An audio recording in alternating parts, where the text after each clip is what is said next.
Good morning students. Class 7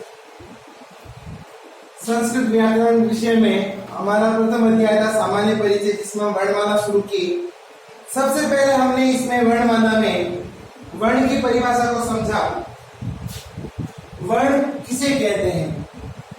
तो वर्ण में हमने देखा कि भाषा की सबसे छोटी इकाई वर्ण कहलाती है। तो हम देख सकते हैं कि वह कोई भी भाषा हो जिसकी सबसे छोटी इकाई हमेशा वर्ण कहलाती है। संस्कृत में वर्ण आपके जो है वो दो प्रकार के होते हैं। एक पढ़ा आपने स्वर तथा दूसरा आपने पढ़ा व्यंजन। अब बात आती है कि स्वर किसे कहते हैं, व्यंजन किसे कहते हैं। उससे पहले हम देख लेते हैं कि वर्ण, फिर शब्द या पद और फिर वाक्य।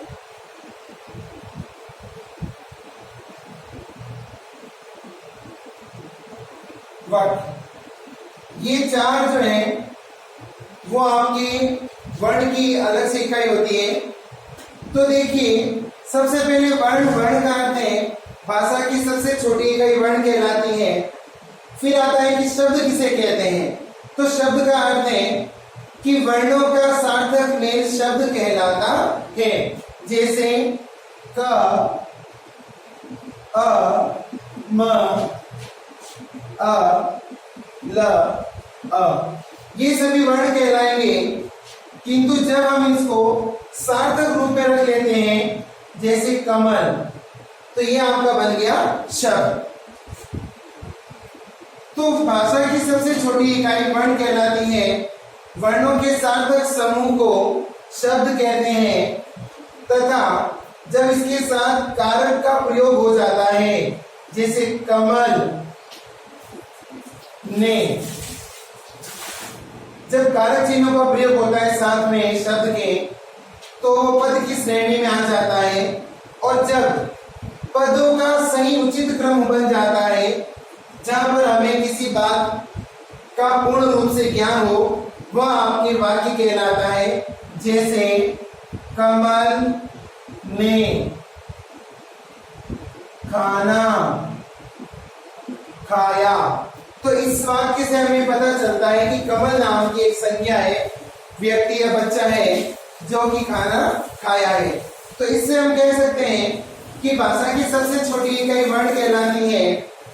वर्णों के सार्थक समूह को शब्द कहते हैं। कारक चिन्हों का जब शब्दों के साथ प्रयोग होता है तो वह पद कहलाता है तथा कारक चिन्हों से युक्त पदों का सही उचित क्रम, जिससे हमें किसी कार्य का ज्ञान हो, तो वह आपके वाक्य कहलाता है। तो ये आपके वर्ण, शब्द, पद और वाक्य हुए। अब हम पढ़ रहे हैं कि वर्ण कितने प्रकार के होते हैं। तो वर्ण दो प्रकार के होते हैं, स्वर और व्यंजन। अब हम बात करते हैं स्वरों के बारे में। तो स्वतः राजन्ते इति स्वरा, अर्थात कि स्वतंत्र इति स्वरा, जो अपने आप में स्वतंत्र होता है वो स्वर कहलाता है। अर्थात जिन वर्णों का उच्चारण करते समय हमें अन्य किसी भी वर्ण की सहायता न लेनी पड़े, तो वह आपके स्वर कहलाते हैं। स्वर में भी आपने जो है वो भेद पढ़े थे। तो इसमें आपने पढ़ा नंबर 1 हर्ष स्वर, फिर आपने पढ़ा दीर्घ स्वर और फिर आपने पढ़ा प्लुत स्वर। हर्ष, दीर्घ और प्लुत। तो बात करें स्वर की, तो हर्ष स्वर का अर्थ होता है जिन वर्णों का उच्चारण करते समय सबसे कम समय लगता है, वे हर्ष स्वर कहलाते हैं। हर्ष स्वर को मूल स्वर भी कहा जाता है। जैसे अ, ई, उ, री और ली, ये आपके 5 मूल स्वर या हर्ष स्वर कहलाते हैं। फिर आता है दीर्घ स्वर। जिन वर्णों का उच्चारण करते समय हर्ष स्वर से दुगुना समय लगे, वे आपके दीर्घ स्वर कहलाते हैं। दीर्घ स्वर हमेशा मूल स्वर अर्थात के हर्ष स्वरों से मिलकर बनते हैं, जैसे आ, ई, उ, री, ए, आई, ओ, औ, अनुस्वार और विसर्ग। ये आपके जो है वो दीर्घ स्वर कहलाते हैं। दीर्घ स्वरों का निर्माण हमेशा हर्ष स्वरों की सहायता से ही होता है। फिर आपके आता है प्लुत। प्लुत के लिए कोई विशेष वर्ण नहीं होता, बल्कि इसके लिए एक सिंबल होता है, साइन होता है, चिन्ह होता है। जैसे हम पढ़ते हैं ओम, तो हम उच्चारण करते हैं ओम।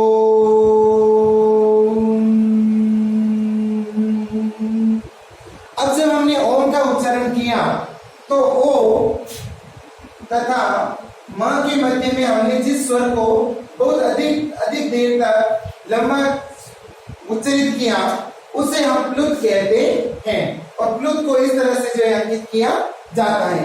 तो ये आपने जो है वो स्वर पढ़ा। अब हम आज पढ़ने जा रहे हैं व्यंजन।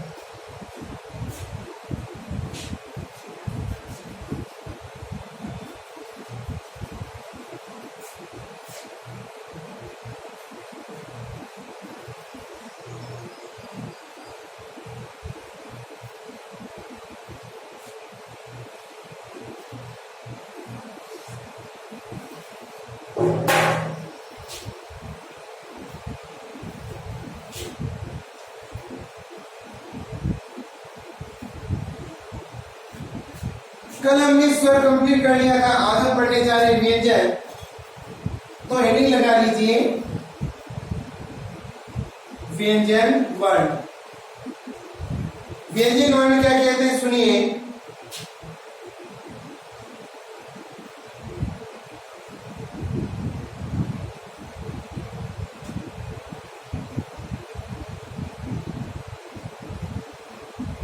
जो वर्ण या थोड़ा सा चेंज कर लेते हैं इस डेफिनेशन को, हमारी भाषा को, तो लिखिए जिन वर्णों का उच्चारण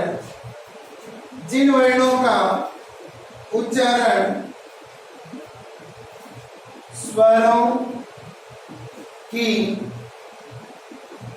सहायता से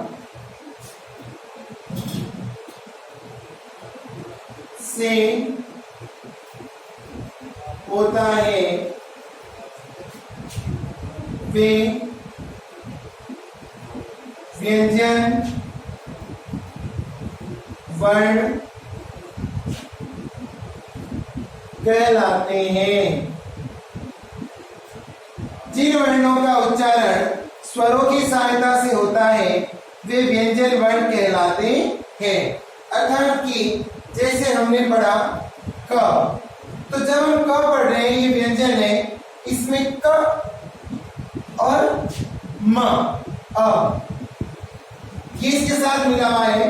जैसे क का साउंड होता है के, और साथ में जो है वो अ मिला तो बना क।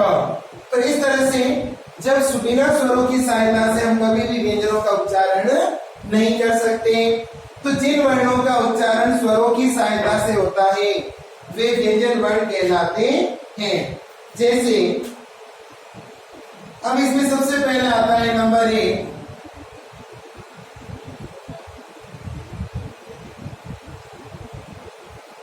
व्यंजन वर्ण कहलाते हैं। व्यंजन 3 प्रकार के होते हैं। व्यंजन कितने प्रकार के होते हैं? 3 प्रकार के। जैसे नंबर 1 स्पर्श व्यंजन,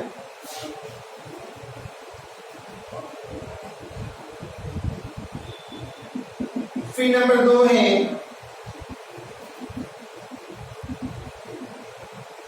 अंतस्थ व्यंजन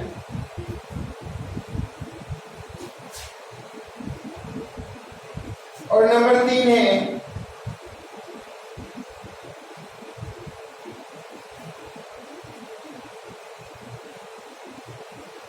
ऊष्म व्यंजन।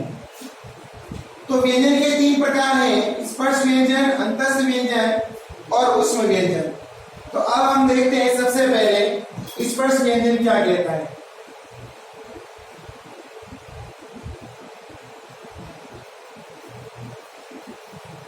स्पर्श व्यंजन जिन व्यंजन वर्णों का उच्चारण करते समय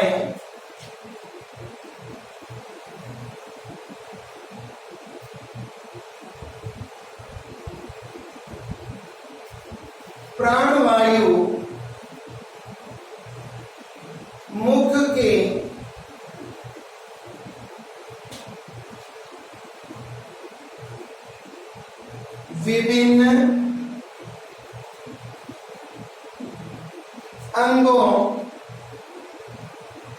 स्पर्श करती है, वे स्पर्श व्यंजन कहलाते हैं।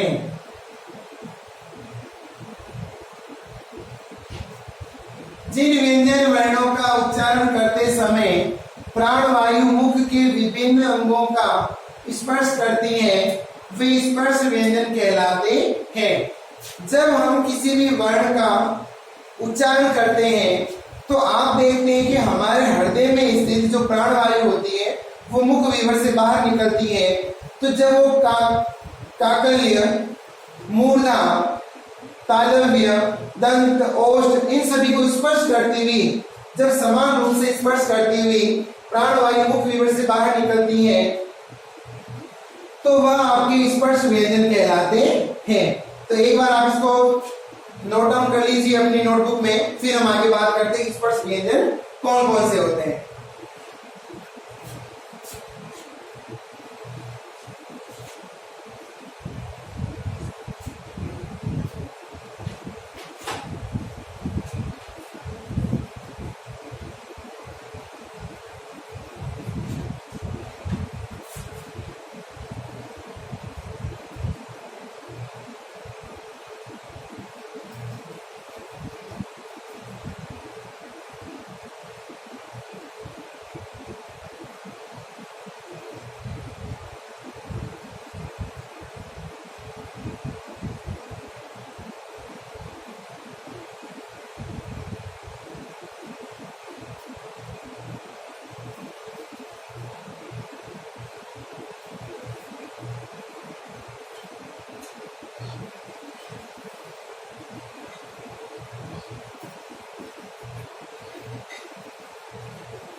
तो अब हम देख रहे हैं स्पर्श व्यंजन कौन से होते हैं। तो आपने परिभाषा लिखी, जिन व्यंजन वर्णों का उच्चारण करते समय प्राणवायु मुख के विभिन्न अंगों का स्पर्श करती है वे स्पर्श व्यंजन कहलाते हैं। अब हम स्पर्श व्यंजन के विषय में बात करें तो देखिए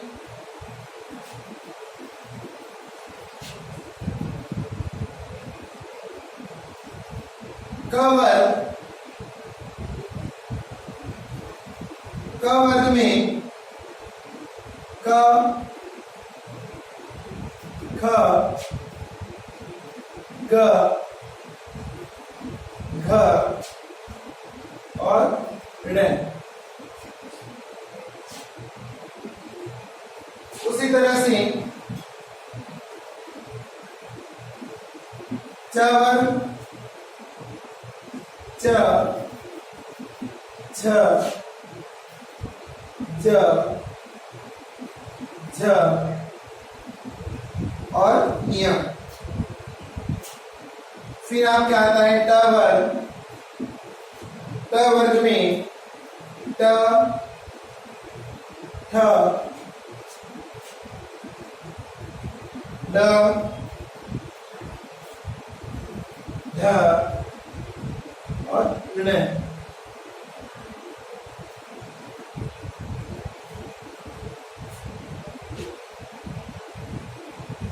फिर आता है त वर्ग, त वर्ग में आता है त, थ,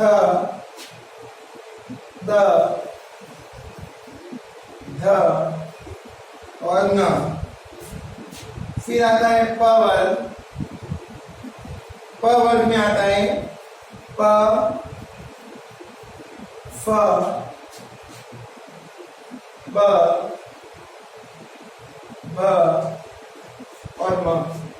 ये आपके जो है वो स्पर्श व्यंजन कहलाते हैं, क्योंकि ये जो एक पूरी पंक्ति है जिसमें क, ख, ग, घ, ड़ 5 वर्ण हैं, इसमें प्रथम वर्ण क है, इस कारण इसको क वर्ग कहा जाता है। उसी तरह से ये च वर्ग, ये ट वर्ग, ये त वर्ग और ये प वर्ग कहलाता है। तो इनको कहा जाता है क, छ, ट, त, प वर्ग। तो ये स्पर्श व्यंजन जो है वो कुल होते हैं आपके 25 वर्ण। तो ये 25 वर्ण जो है वो आपके स्पर्श व्यंजन कहलाते हैं। तो देखिए स्पर्श व्यंजन में जिन व्यंजन वर्णों का उच्चारण करते समय प्राणवायु मुख के विभिन्न अंगों का स्पर्श करती है वे स्पर्श व्यंजन कहलाते हैं। तो इसमें क, च, ट, त, प वर्ग के 25 वर्ण सम्मिलित होते हैं।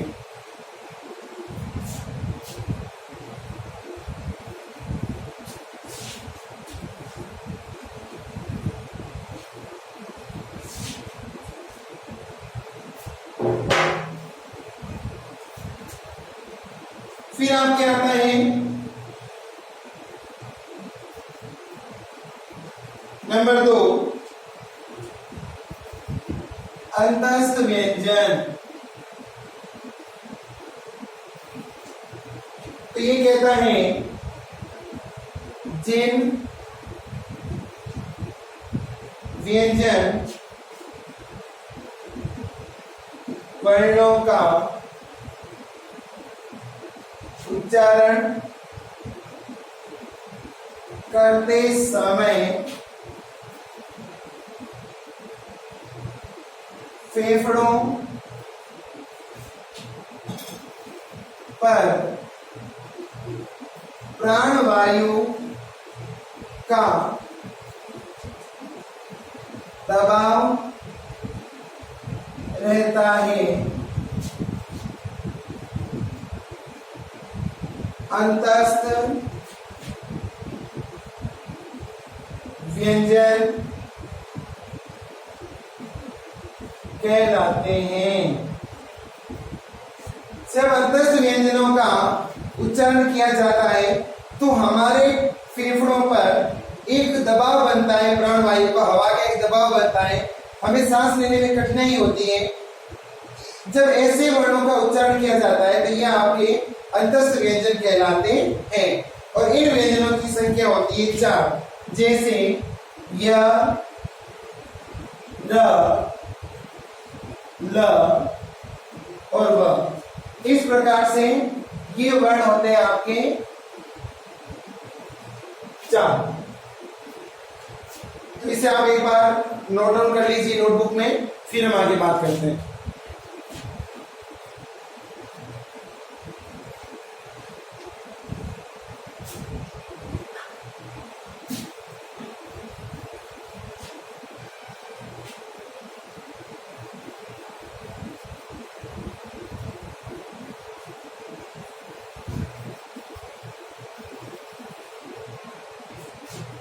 नंबर 3 है ऊष्म व्यंजन।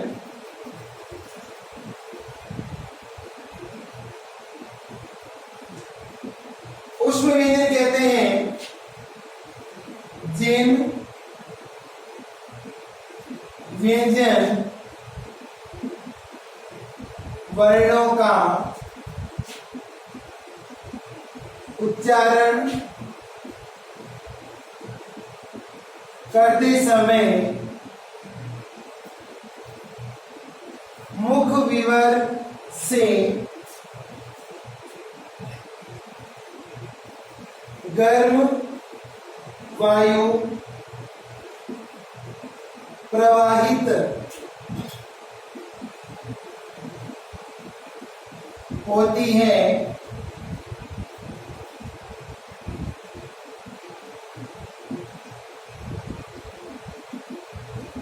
ऊष्म व्यंजन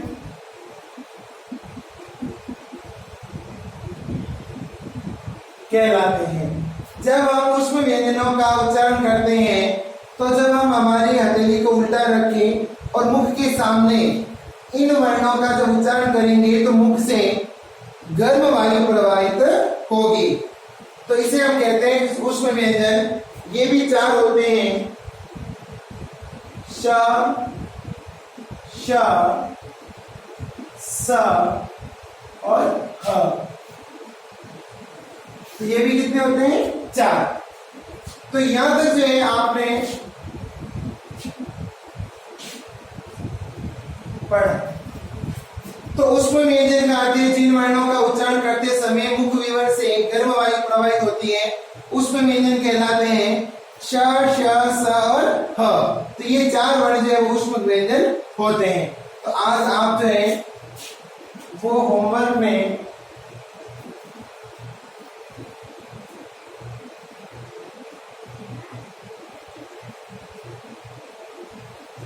ऊष्म व्यंजन तक का